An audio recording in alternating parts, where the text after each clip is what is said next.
સમાજના સૌ આગેવાનો, લાખોની સંખ્યામાં આવેલા સૌ શ્રદ્ધાળુ ભાઈઓ અને બહેનો, નમસ્કાર. જય ઠાકર. સૌથી પહેલા તો હું ભરવાડ સમાજની પરંપરા અને સૌ પૂજ્ય સંતોને, મહંતોને, આ સમગ્ર પરંપરા માટે જીવન ખપાવી દેનાર સૌને શ્રદ્ધાપૂર્વક પ્રણામ કરું છું. અને આજે તો ખુશી અનેક ગણી વધી ગઈ છે. આ વખતે જે મહાકુંભ થયો, આ ઐતિહાસિક મહાકુંભ હતો. પણ આપણા માટે ગૌરવની વાત એ કે મહાકુંભના આવા પુણ્ય અવસરે મહંત શ્રી રામબાપુજીને મા મંડલેશ્વર એની પદવી પ્રાપ્ત થઈ. આ બહુ મોટી ઘટના છે અને આપણા બધા માટે અનેક ગણી ખુશીનો અવસર છે.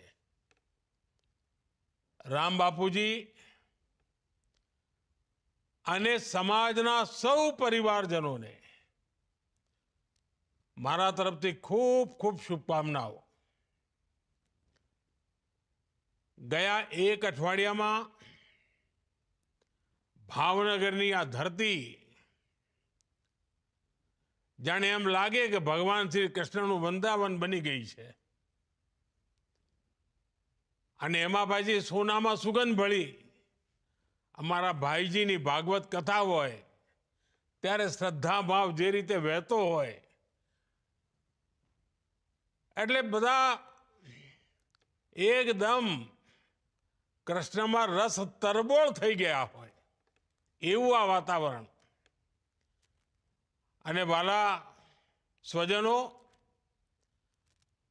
બાવળિયાળી ધામ એ કેવળ એક ધાર્મિક સ્થળ નથી.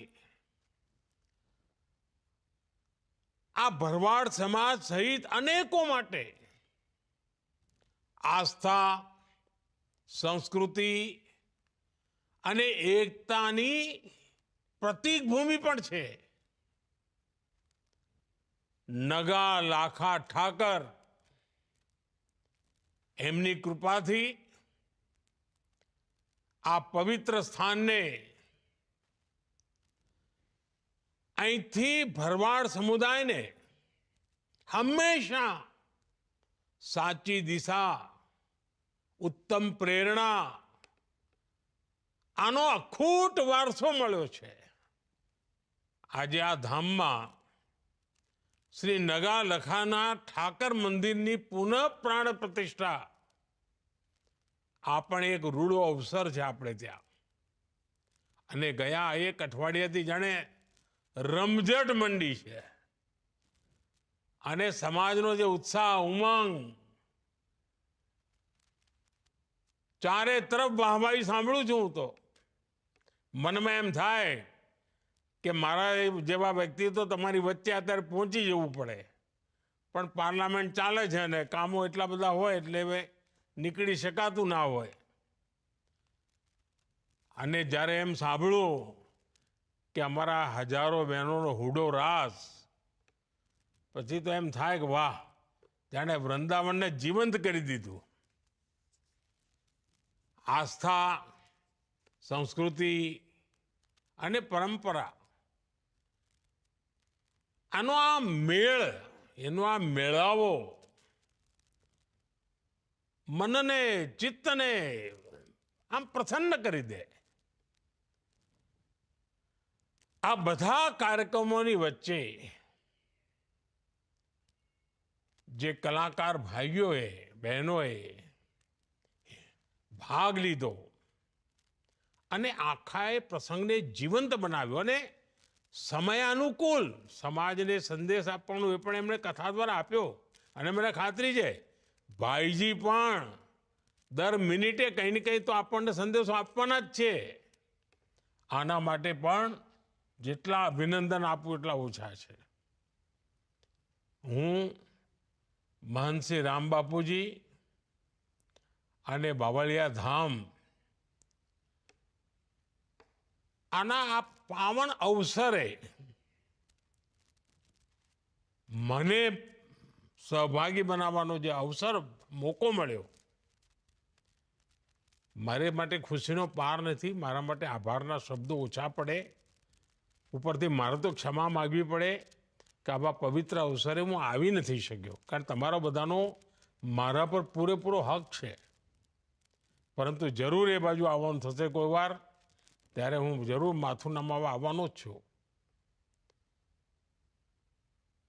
વાલા મારા પરિવારજનો, ભરવાડ સમાજ સાથે, બાવળિયાળી ધામ સાથે મારો કંઈ નાતો આજનો નથી, લાંબા સમયથી જોડાયેલો છું. અને ભરવાડ સમાજની સેવા અને ભરવાડ સમાજની પ્રકૃતિ પ્રેમ, ગૌ સેવા, આ બધી બાબતો તો એવી છે કે એને શબ્દોમાં ન વર્ણવી શકાય.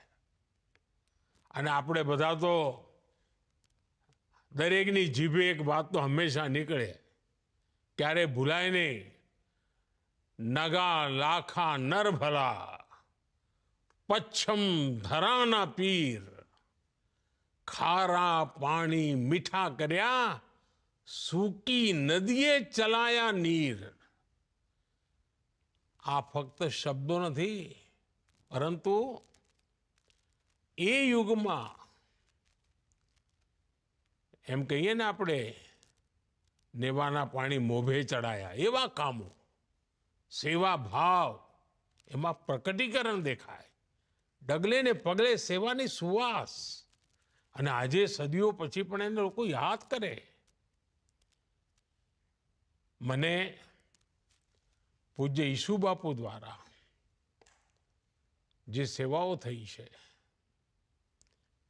એનો તો પ્રત્યક્ષ સાક્ષી કહેવો, જોવા મળ્યું છે મને. એ સેવાઓને મેં જોઈ છે. આપણા ગુજરાતમાં તો અવારનવાર દુષ્કાળ પડે. એક જમાનો તો 10 વર્ષમાં 7 વર્ષ આપણે દુષ્કાળમાં જીવીએ. અને આપણું ધંધુકામાં તો લોકો એમ કે દીકરીને ધંધુકા ના દેતા, બંદૂકે દેજો પણ ધંધુકા ના દેતા, આવું કહેતા. આપણું ધંધુકા, રાણપુર પાણી માટે વલખામ મારનારો પ્રદેશ. અને એ વખતે પૂજ્ય ઈસુ બાપુની સેવાઓ, પીડિતોની મદદ કરવાની એમની ખેવના, એ ઉડીને આંખે વળગે. હું જ નહીં, આખા ગુજરાતમાં એમણે જે કરેલા કામો છે ને, એને તો દેવકાર્ય રૂપે લોકો ઓળખાવે. અને એના વખાણ કરતા જીભ સુકાય નહીં, એવી એટલા બધા વખાણ.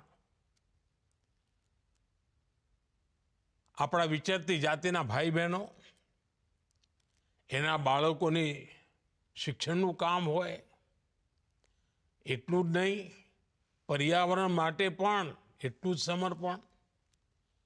અને ગીર ગાયોની સેવા, કોઈ બી કામ તમે લો, આપણને આ પરંપરાના દર્શન જોવા મળે. વાલા સ્વજનો, ભરવાડ સમાજે હંમેશા પરિશ્રમમાં ક્યારે પાછી પાની નથી કરી. ત્યાગની વાત હોય, પરિશ્રમની વાત હોય, હંમેશા આગળ રહ્યો છે. પણ તમને બધાને ખબર છે, હું જ્યારે તમારી વચ્ચે આવ્યો છું ત્યારે કંઈક કડવી વાત કર્યા વિના રહ્યો જ નથી. હું હંમેશા કહું ભરવાડ સમાજમાં આવું કે ભાઈ હવે લાકડીઓનો જમાનો ગયો, હવે બહુ લાકડીઓ લઈને ફર્યા, હવે તો કલમનો જમાનો છે.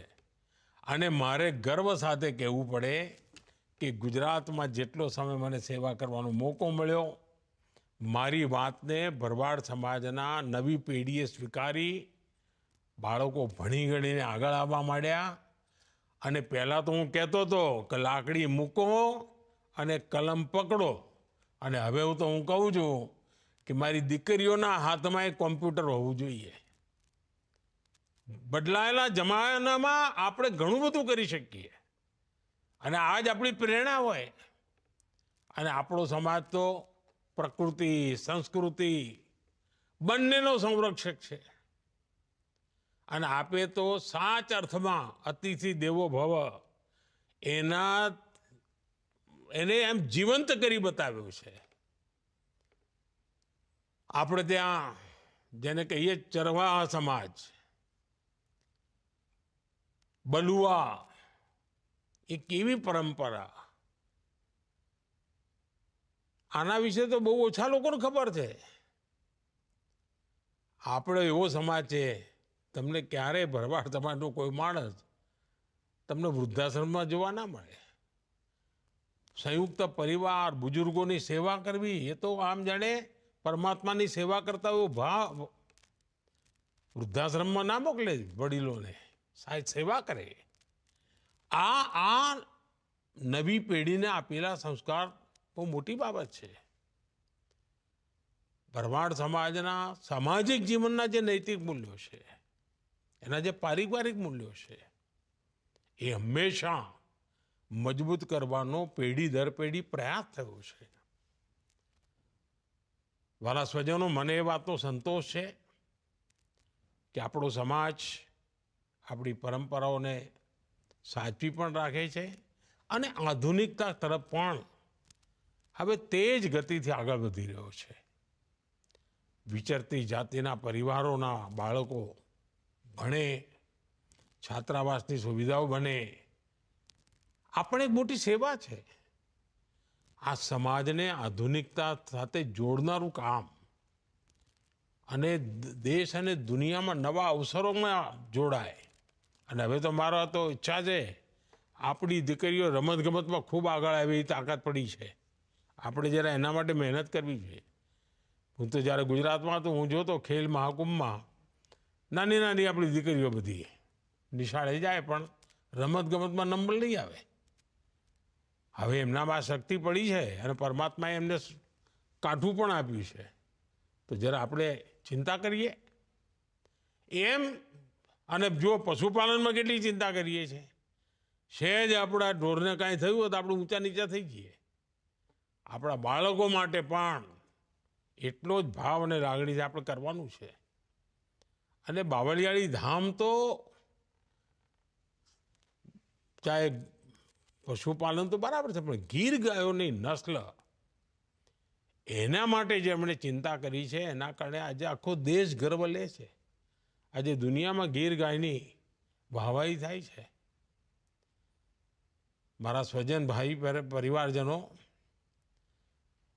હું અને તમે જુદા નથી, આપણે બધા સાથી છીએ. મને તો હંમેશા લાગ્યું છે કે હું તો તમારા જ માટે એક પરિવારના સદસ્ય તરીકે તમારી વચ્ચે રહ્યો છું હંમેશા.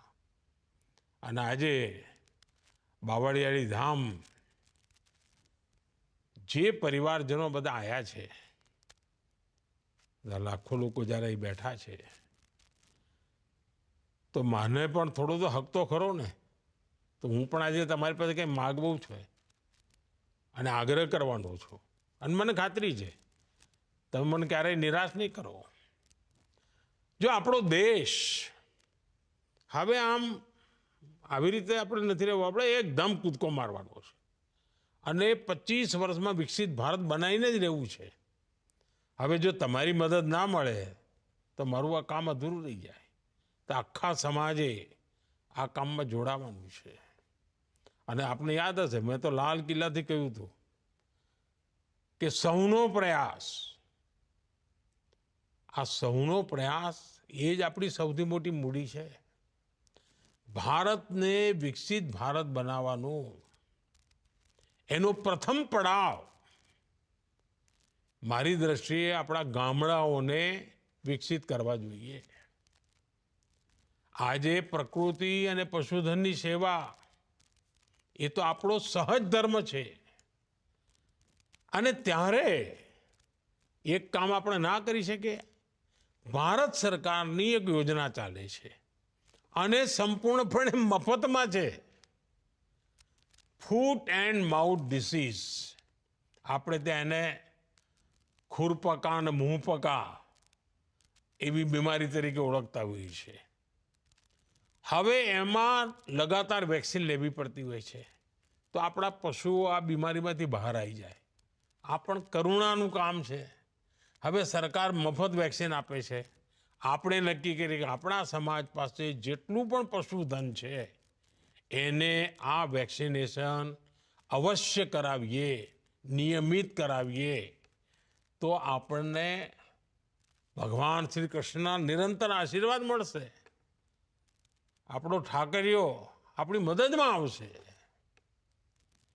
અને અમારી સરકારે એક બીજું મહત્વનું કામ કર્યું છે. પહેલાં ખેડૂતો પાસે કિસાન ક્રેડિટ કાર્ડ હતું. હવે આપણે એ કિસાન ક્રેડિટ કાર્ડ પશુપાલકો માટે પણ એનો આપવાનું નક્કી કર્યું છે. આ કિસાન ક્રેડિટ કાર્ડના કારણે પશુપાલકો બેંકમાંથી ખૂબ ઓછા પૈસે, ઓછા વ્યાજે એમને પૈસા મળી શકે પોતાના કારોબારના વિસ્તાર કરવા માટે. ગાયોની દેશી નસલો એને વધારવા માટે થઈને, એના વિસ્તાર માટે, એના સંરક્ષણ માટે રાષ્ટ્રીય ગોકુળ મિશન પણ ચાલી રહ્યું છે.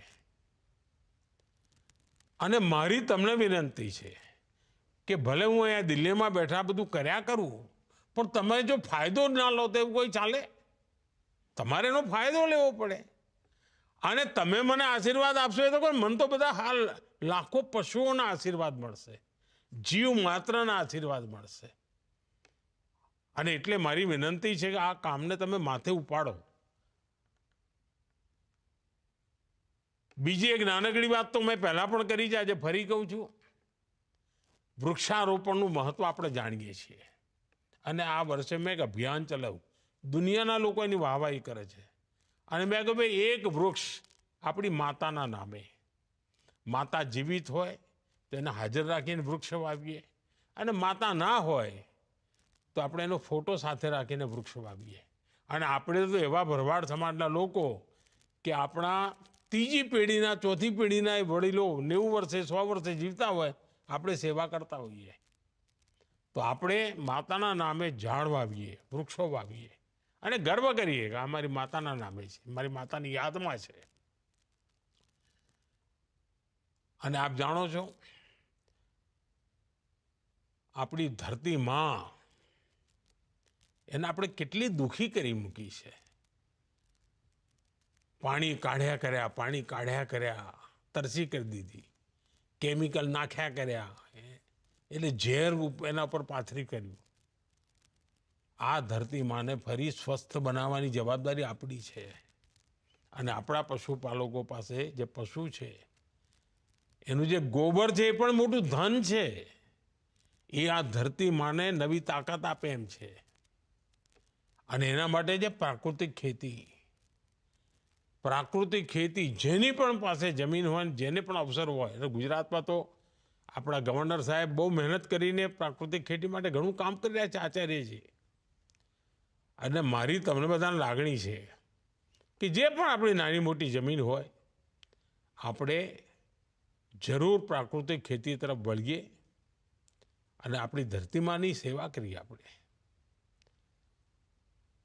વાલા સ્વજનો, હું ફરી એકવાર ભરવાડ સમાજના સૌ ભાઈ બહેનોને ખૂબ ખૂબ શુભેચ્છાઓ આપું છું. અને હું ફરીથી એકવાર પ્રાર્થના કરું છું કે નગા લાખા ઠાકરની કૃપા આપણા સૌ પર બની રહે અને બાવળિયાળી ધામ એની સાથે જોડેલા દરેક વ્યક્તિનું ભલું થાય, ઉન્નતિ થાય, એ જ મારી તો જય ઠાકરના ચરણોમાં પ્રાર્થના છે. અને એમની આપણી પ્રાર્થના સ્વીકારે અને આપણી દીકરીઓ આગે આવે, આપણા દીકરાઓ આગે આવે, ખૂબ ભણી ગણીને આગળ વધે, સમાજ શક્તિશાળી બને. એનાથી બીજું શું જોઈએ? રૂડો અવસર છે.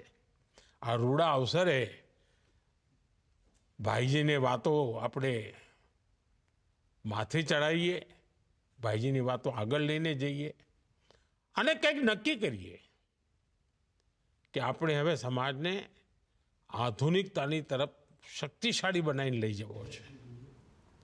મને ખૂબ આનંદ થયો, રૂબરૂ આવ્યો હોત તો વધારે આનંદ થાત. જય ઠાકર.